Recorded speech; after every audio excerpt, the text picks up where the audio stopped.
This excerpt from the public television program, The Piano Guy, is brought to you by the Roland Corporation.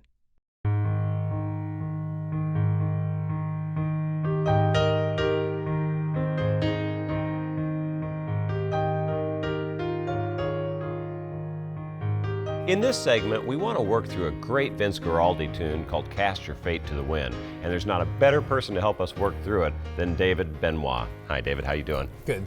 Now, you can pretty much channel Vince Guaraldi like no one else, I think. I mean, it's fair to assume he was a huge influence on your playing, huh? Yeah, big influence. Now, this was how old were you when this was happening? Give me a little background on that, because I know that's a Loctite thing for you with Vince Guaraldi. So. Yeah, I think this came out in 1961. Okay. And so I was 2. 8 or 9 years. No, I wasn't born yet. No. That's right. No, I'm afraid I was already about 8 or 9. And, Yeah. and in fact, it was really his Peanuts score to the Charlie Brown Christmas is how I got acquainted with Vince. And then I went backward and went, oh, Cast Your Fate to the Wind, Sure. and Mañana no Carnaval, and all these great hits he had way before then. But Well, yeah, so interesting. In fact, let's hear a couple measures of this so our viewers know what tune we're talking about. Okay. I'm sorry. Let's hear just a couple measures, Sure. and then we'll chat about it a little bit more.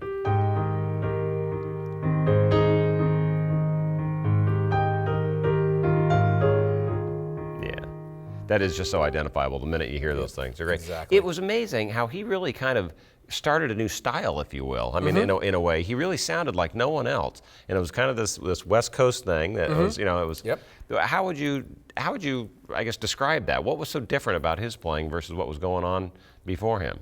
He just had this incredible melodic sense, and I think he would have to be one of the real grandfathers of the contemporary smooth jazz movement. He was Sure. one of the first just to take a piano melody, and as soon as you hear it, wow, you knew exactly what it was. Yeah, and he was self-taught, kind of like myself. Didn't come through the ranks of classical piano. He had this whole way. In fact, when I saw a video of him playing Cast Your Fate to the Wind, which was only a few years ago, I would never have known this, but he had this weird thing where when he went to this section, this famous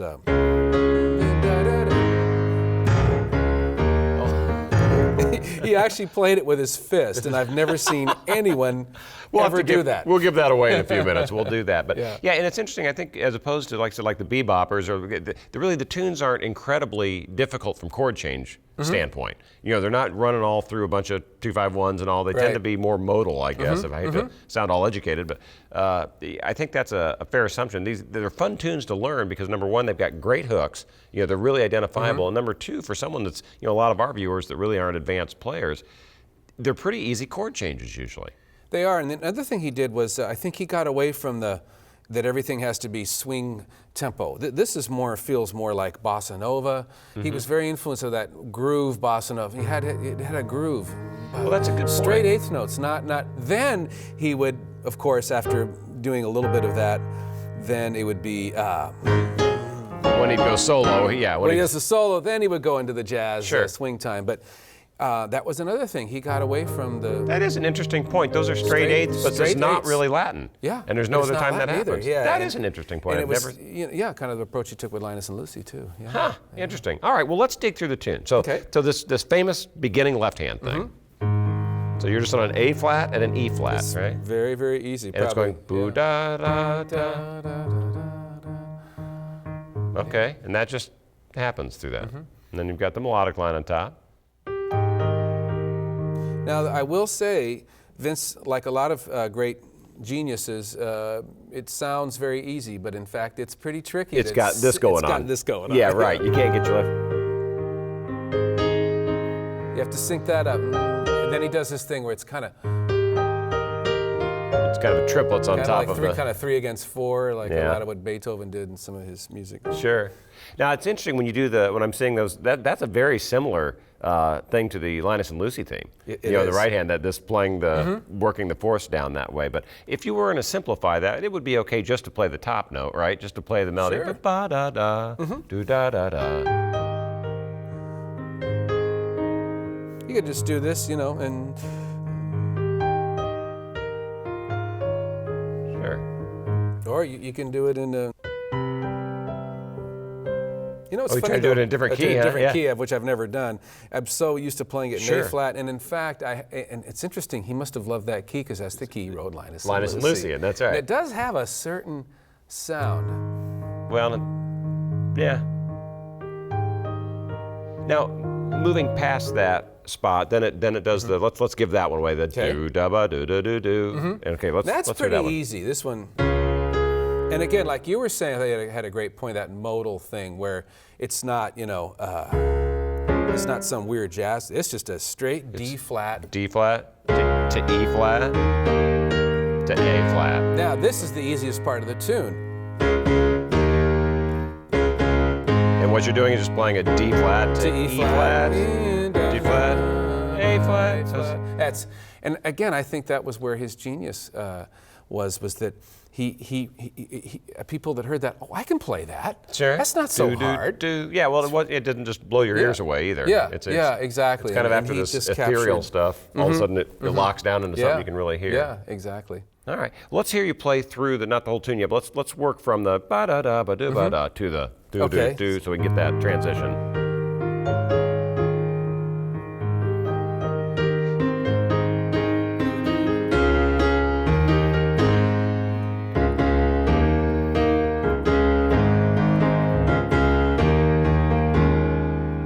Okay, cool. So that's how that transition works. Now, what happens after that? Now, what happens after, I did a whole different interpretation of it than Vince. Vince, what he does, he states that, and then it's like, okay, now we're going to get back to some real jazz piano. He does this.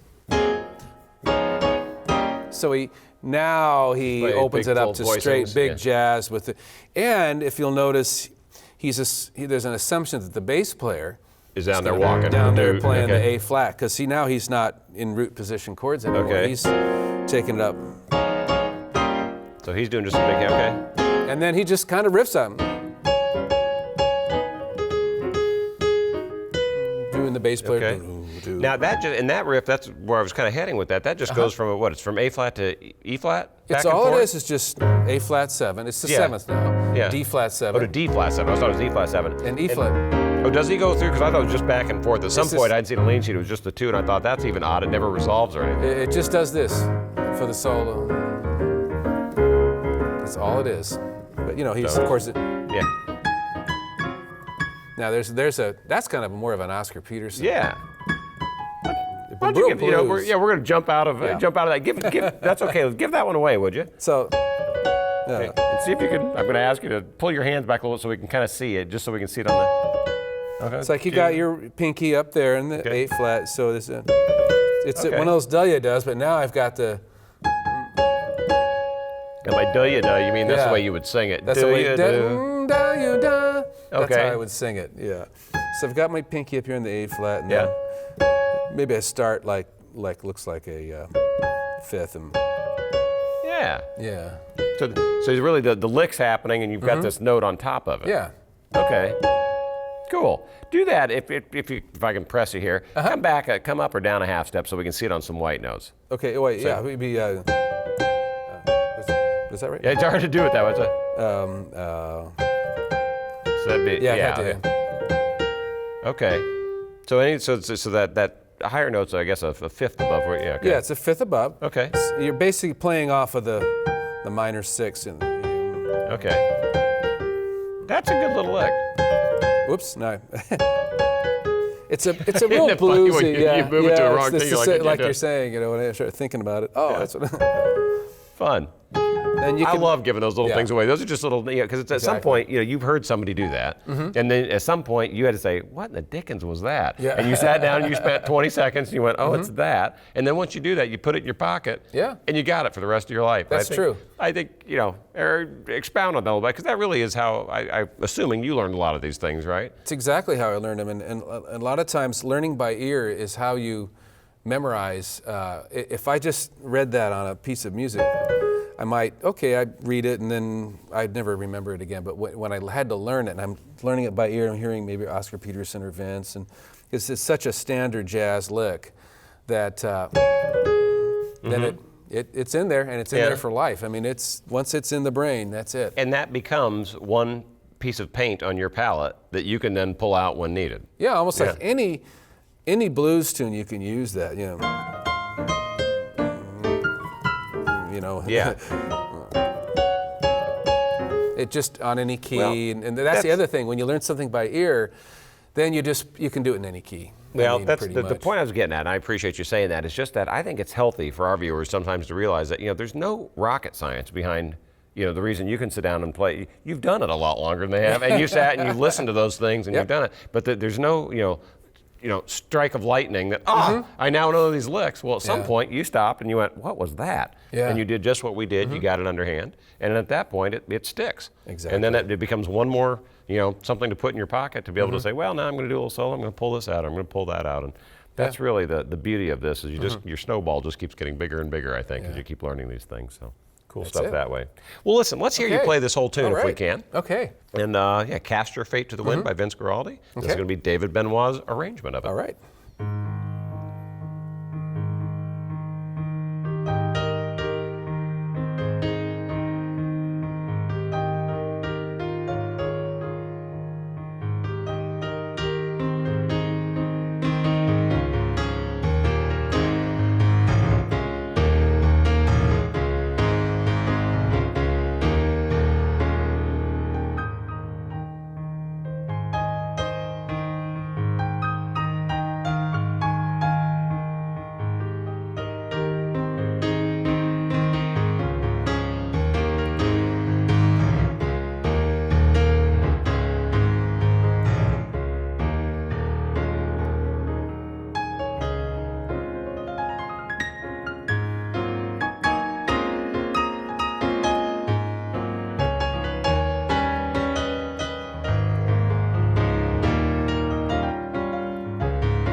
All right. Thanks, Dave. Hey, you know what? We got to sneak this in the last couple seconds. We didn't give away the knuckle thing. Oh, yes, yes. Just show me up in this octave how you did that with your left hand. Sure, yeah. It's just, instead of hitting it, I'm just going to have a fist like this and roll up to it. So the thumb is actually, so. All right. I know I was going to get a million emails if I didn't show that. That's right. Thanks so much, David. I really appreciate your help. All right. This excerpt from the public television program, The Piano Guy, has been brought to you by the Roland Corporation, international manufacturer of the finest keyboards, organs, and digital pianos. To find out more, log on to RolandUS.com.